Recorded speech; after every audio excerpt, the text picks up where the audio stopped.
Selamat pagi saudara sekalian, teman-teman semua.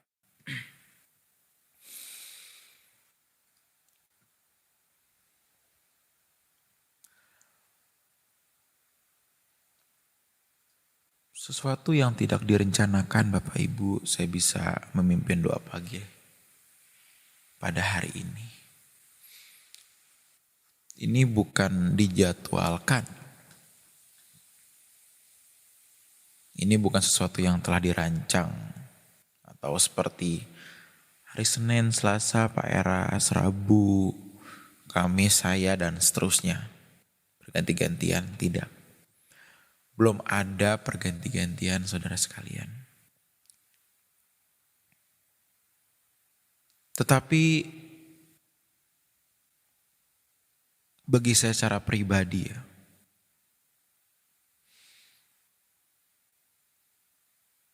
kalau kita tidak memiliki kehidupan yang benar, atau bagi saya secara pribadi, kalau saya tidak memiliki kehidupan yang berjuang mau benar, saya tadi salah menggunakan kata-kata yang benar ya. Kalau saya tidak memiliki kehidupan pribadi yang berjuang untuk benar setiap hari, rasanya ketika ada jadwal mendadak seperti hari ini, saya akan takut. Saya akan takut untuk memimpin saudara menghampiri Tuhan. Kalau sebelumnya kan doa pagi karena dijadwalkan karena Pak Eras akan ke Turki, jadi ya rasanya saya masih bisa prepare. Tetapi hari ini kan tidak. Ada satu ketakutan ketika saya tidak siap untuk memimpin doa pagi ini kalau hidup saya berantakan. Sedikit kesalahan saja dalam hari-hari saya membuat saya memiliki ada rasa tidak siap untuk memimpin doa pagi kepada saudara. Karena saya takut saudara, saya tidak bisa memberkati saudara sekalian. Itu yang saya takuti. Saya tidak bisa memberkati saudara sekalian. Nah, maksud saya mengatakan atau bercerita atau sharing tadi kisah sedikit dari hidup saya adalah begini.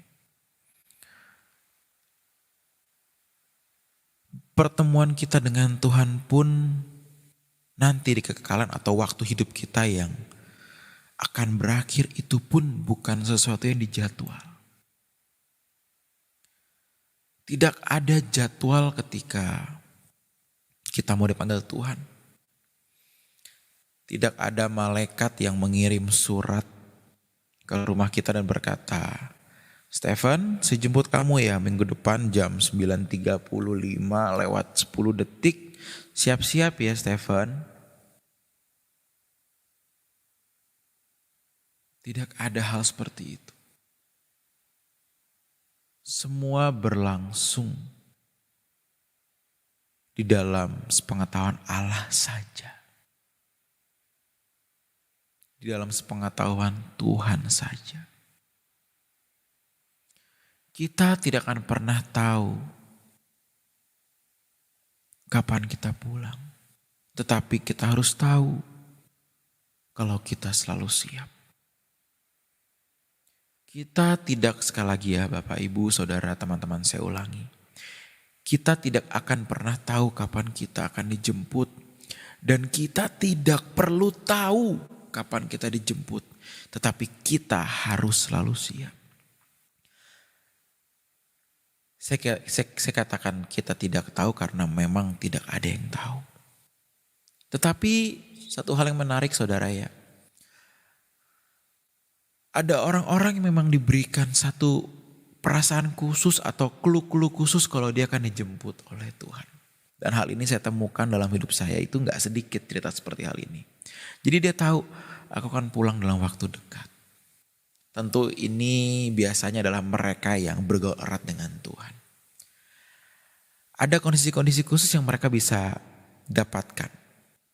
Clue-clue dari Tuhan.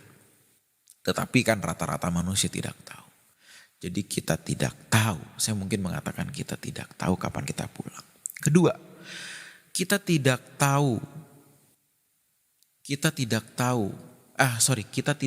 perlu tahu kapan kita akan pulang. Kenapa?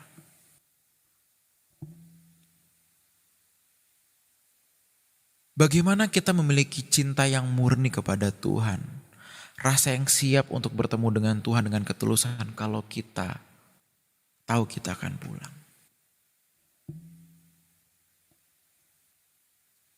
Yang ada kita hanya bersiap-siap pulang karena kita takut.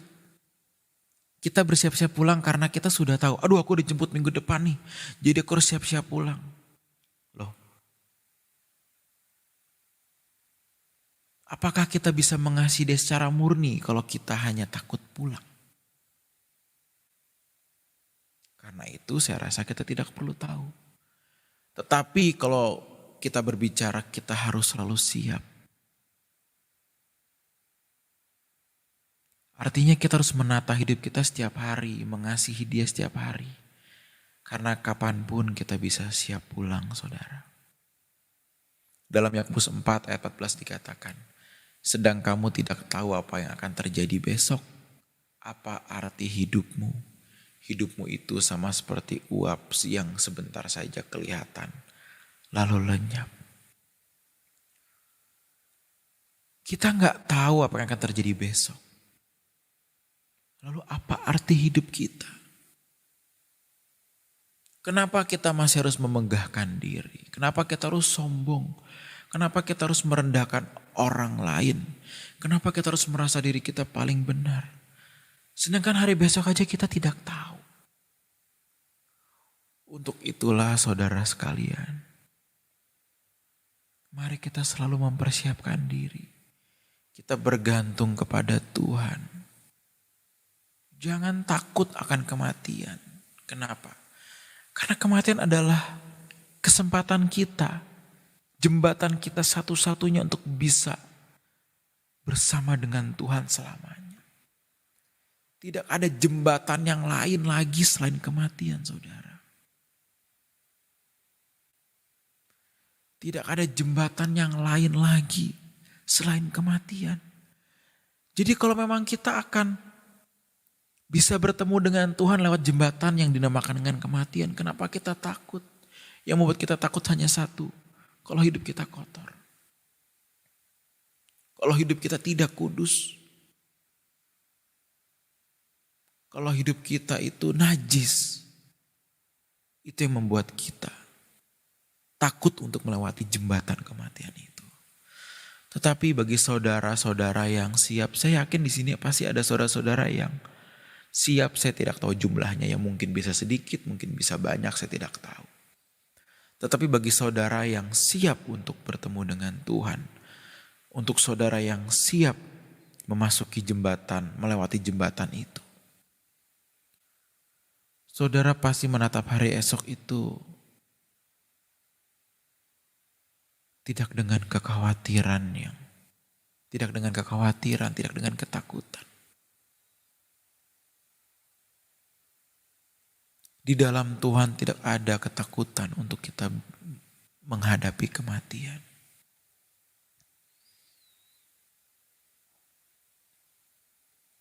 Tentu kita harus memiliki rasa siap, saudara. Kapanpun kita pulang, dijemput, kita selalu siap. Bagiku hidup adalah Kristus dan mati adalah keuntungan. Mati itu hoki. Mati itu keuntungan, saudara. Masa kita gak mau dapat hoki sih? Hanya orang yang tidak normal yang takut mendapatkan hoki. Tapi rata-rata kita kalau mendapatkan satu keuntungan, something yang kita anggap sebagai hoki nih, itu ada happy-nya. Apalagi kalau kematian itu membuat kita bertemu dengan Tuhan. Selamanya kita bisa masuk ke dalam kemuliaan kekal. Aduh, itu satu keindahan, saudara. Itu satu keindahan, saudara. Jadi marilah kita mempersiapkan diri kita setiap hari, saudara.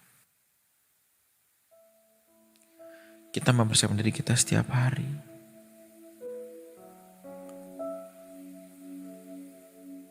Berpikirlah bagaimana kalau ini adalah hari terakhirku.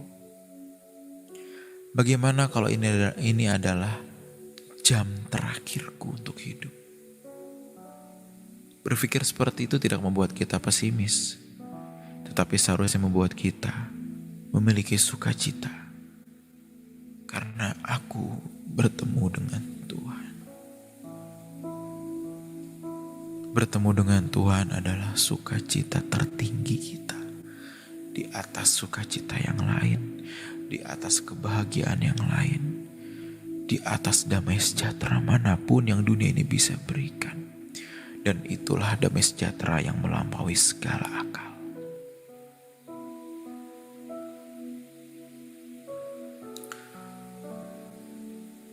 Bapak Ibu, terima kasih untuk doanya untuk Bapak Eras. Beliau dalam kondisi yang aman nih. Setahu saya dari semalam masih kondisinya aman, baik-baik saja Bapak Ibu. Masih bukan berarti akan menjadi rusak ya, jangan berpikir negatif ya. Tapi beliau baik-baik saja. Dari Turki langsung pimpin doa malam, minggu khotbah di beberapa tempat, dan seterusnya doa pagi ya. Ya namanya juga bukan robot ya saudara ya, pasti ada di titik lelah ya Bapak Ibu. Tapi ya kita berdoa bersama, Tuhan memberikan kekuatan, memberikan pemulihan. Dan saya rasa beliau menonton doa pagi ini juga. Ya kalau saudara mengucapkan Bapak cepat sembuh, saya rasa Pak Eras juga membaca ya. Terima kasih untuk doanya saudara, dan mari kita menutup doa pagi ini dengan doa yuk. Mari kita doa, mari kita tundukkan kepala kita. Di dalam kasih kami berdoa untuk Bapak Gembala kami Pak Erastus, agar beliau Kau berikan kesembuhan, pemulihan, dan agar bisa bersama-sama memimpin doa pagi ini lagi ya Tuhanku. Kami juga bersyukur untuk kebenaran-Mu yang menguatkan kami agar kami tidak takut lagi menghadapi kekekalan. Siapkan kami setiap saat agar kapanpun Kau jemput kami siap. Terima kasih ya Tuhan, terima kasih ya Bapakku. Biarlah segala berkat turun atas saudara, cinta kasih dan rahmat, tuntunan proses hajaran terus menaungi kita semua. Mulai dari hari ini sampai nanti kita dijemput pulang. Haleluya, haleluya. Amin. Seperti biasa saudara, saya mau mengucapkan selamat berjuang. Semangat terus, Cayo. Sampai ketemu lagi di doa pagi besok. Tuhan Yesus memberkati.